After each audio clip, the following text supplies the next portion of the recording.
Every man must walk on a rope that defines who he is. One must challenge the fire and come out the blaze a better man. Only when you experience a valley could you reach the peak. Several men have done this before. Yusuke Urameshi, Naruto Uzumaki, Izuku Midoriya.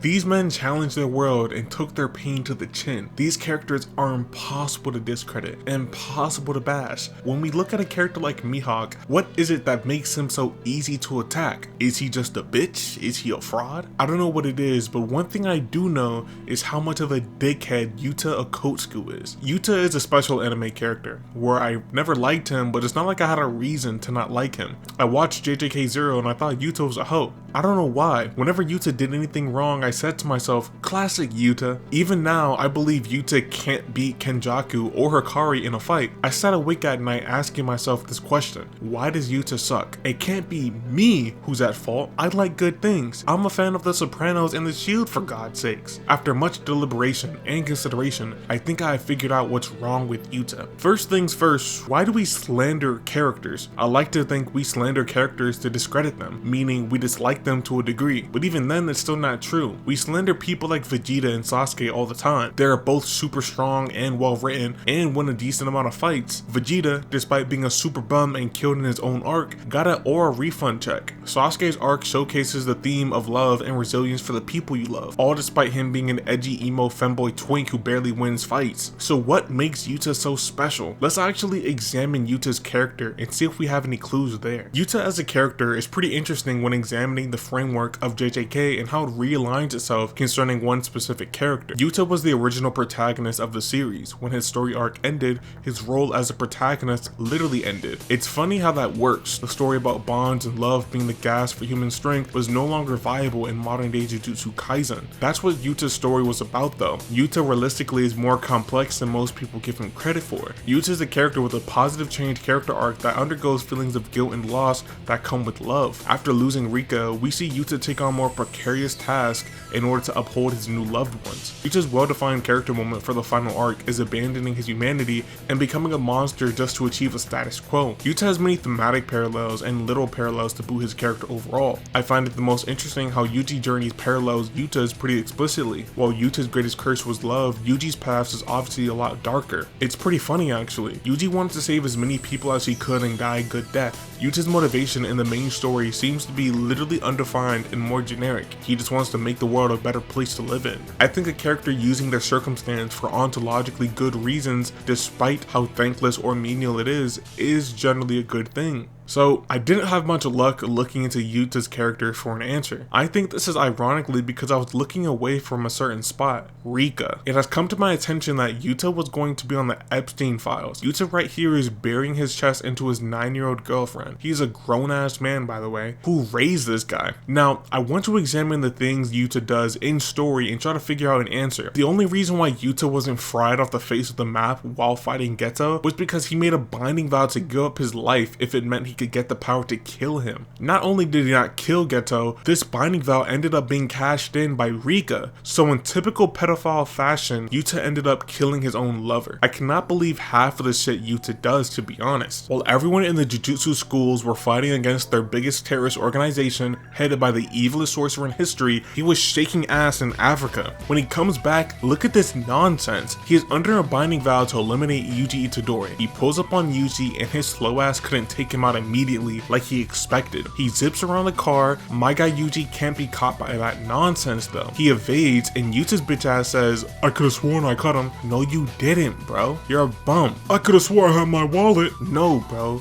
You're broke. After trying to flex his cursed energy, he looks like an actual Neanderthal. He swings about 4 more times, all missing Yuji, 2 more times, still missing, and Yuji puts it blade to blade. When he does that, Yuta tricks him and gives him a kick to the chest. Yuji has never coated a blade with cursed energy before, but Yuta still can't take him there. After he realized he couldn't beat Yuji blade to blade, he calls in his girlfriend to hold him down to kill Yuji. Embarrassing. Yuta then pays the narrator to lie for him, saying he's the second strongest sorcerer. I know he paid the narrator to lie because Kenjaku was unimpressed with Yuta. A master at everything Jujutsu looked at Yuta and sighed. I could easily slander Yuta and comment how Ryu said his output wasn't all that and how he was screaming at Rika for help, but that's just common Yuta stuff. In Sendai, Yuta's explicit goal was not to use Rika or RCT on Kurorushi. While fighting him, Kurorushi shoots bugs into his collarbone. Those bugs start eating Yuta alive while Kurorushi hits him directly in the chest. Ryu, Uro, Kurorushi all know what's going to happen next. Yuta was seconds away from being eaten when he outputs positive energy to one-shot Kurorushi. Now imagine Kurorushi just had the cockroach curse technique instead of being a cursed spirit. Yuta would have died,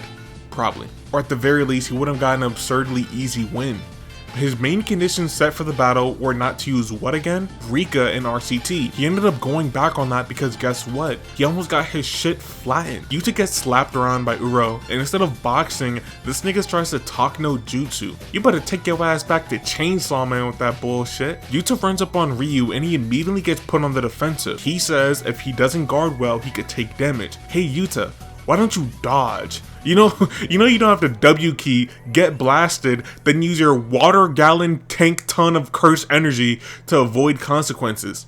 After squabbling with all three of these Sendai guys, Yuta says, I can't fight these guys alone. Rika, please give me everything. Average eyes of a beta cuck. Yuta then pretends to have a domain and guess what? He gets bailed out by the biggest ass ball contrivance ever. Apparently, there was a second cockroach that came out when they interlap domains. Some more stuff happens and Yuta ends up winning. There's more proof of him being a pedophile, but we also see that he's bisexual. Though he's never found meaning in fighting, Ishigori's gaze melted Yuta's heart. Queer. To break it down, Yuta failed to win his fight under his own condition. He failed to talk no jutsu. Uro got bitch slapped every time he ran up on someone, got saved by the bell because of gay. Then he only won because he's gay. Lame. There are several things that Yuta does in general that give him such a bad rep. I will kill Kenjaku by myself. No bro, you and two other dudes with two broken techniques will kill Kenjaku. Yuta effectively bush camped Kenjaku. Afterward, he got bisected in his own domain, then he hops in Gojo's body, hoping for Big Bro to carry him, all for his gun to jam. All of this leads to him having no real consequences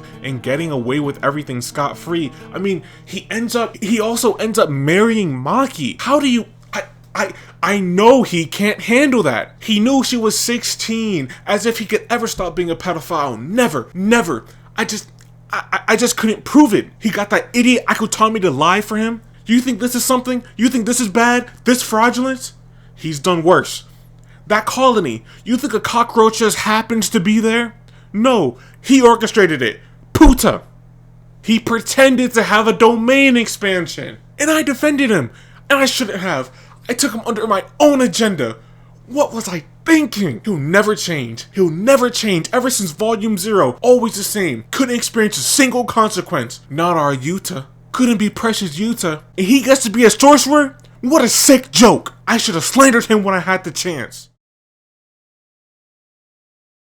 Somehow, ironically, Yuta getting slandered a lot is proof of his character being fulfilled. Everything about Yuta is supposed to be a subversion of the typical shonen MC. I'm aware the word subversion has been annexed into having little meaning because of various pretentious fan bases, but I'd like to believe it's true nonetheless. Yuta is a black-haired, normal-looking kid that stumbles into power because of his friend. This power ends up being too much and is sought after by villains in order to destroy the new world he was just accepted in. The story sounds so generic, it might as well be every anime ever. What makes Yuta's case different is that his story doesn't end there. Yuta literally gives up the role as the main character and garners a lot more of a menacing and vague moral relativism heading into Yuji's story. Yuta isn't afraid to become a monster, use evil to defeat evil, and outright kill other sorcerers in order to accomplish his goals. What we were led to believe was a good kid in a bad city is not entirely true. This development is complemented by the fact that Yuta is never boastful. Whenever Yuta does things, it is very pragmatic and well adjusted. Yuta never brags or shit talks.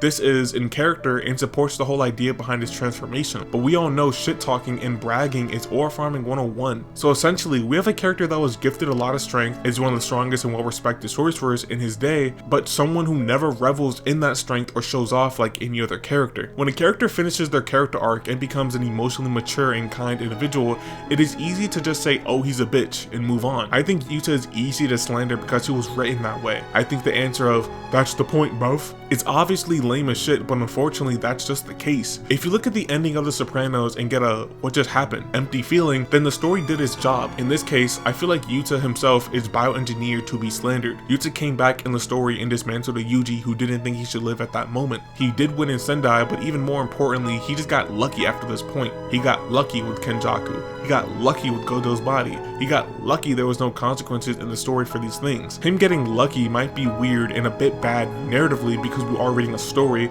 but inside that story, we know that luck and convenience benefits a lot of sorcerers. At the end of the day, a sorcerer is nothing but a con artist. Yuta is one of those rare cases where slandering him is almost a must for every individual. I've always argued for Akari beating Yuta in a 1v1, but I won't deny that Yuta is strong and a decently well-written character. Yuta, however, is a boring character. In a sea filled with emotionally complex, nuanced, and fun characters, Yuta is corny. I wouldn't call myself a Yuta hater, but after school a couple years ago, I would be in the streets real life slandering Yuta. Not to influence your thoughts, but as a person who would slander Yuta in real time, in real life, I feel like some of the conclusions I've drawn today are fair and consistent. Some characters in JJK are slander proof like Maki, Gojo, and Sukuna, but I feel like when you're Akari, Yuta, or Megami, you have to roll with the punches. Honestly, I've never seen such a boring character like Yuta be slandered like he does. It's pretty inspiring, to be honest. It makes me feel like one of those kids when Brian was a substitute teacher. I can slander Yuta, I can slander Mihawk, I can slander Giorno.